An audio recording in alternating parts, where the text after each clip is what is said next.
Hi, Shabbat Shalom everyone. This week we are in Shabbat Parshat Eikev this Shabbat, and we recount over the story which we learn in Parshat Kitisa in the book of Shemot, all about the golden calf. In fact, we see that Moshe recounts this, let's say, sad event of the golden calf, and Moshe had promised to return from Mount Sinai at the time after receiving the Torah in 40 days.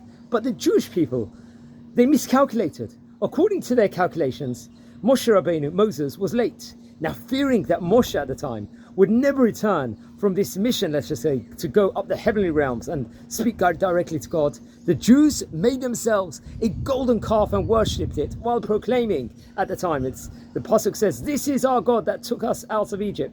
Now, obviously, the calculations and miscalculations of the Jewish people are not as simple as they appear on the surface. That, however, is an entirely different issue.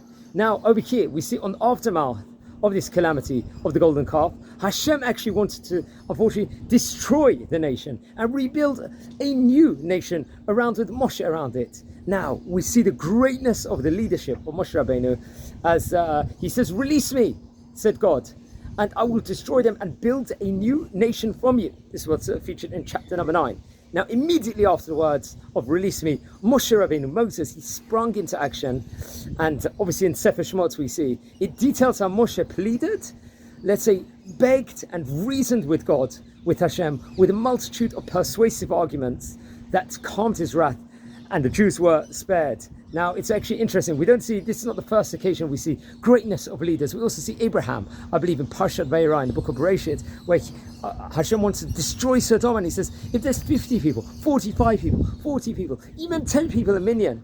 And at the end, that's the greatness of the leaders, the great leaders of Am Yisrael, where they see the good in the people. They try and rise the people up, make the people great. And this are the greatness of Moshe Rabbeinu. He saved the Jewish nation, albeit punishment will occur all throughout the generations for this, transgression of the golden calf.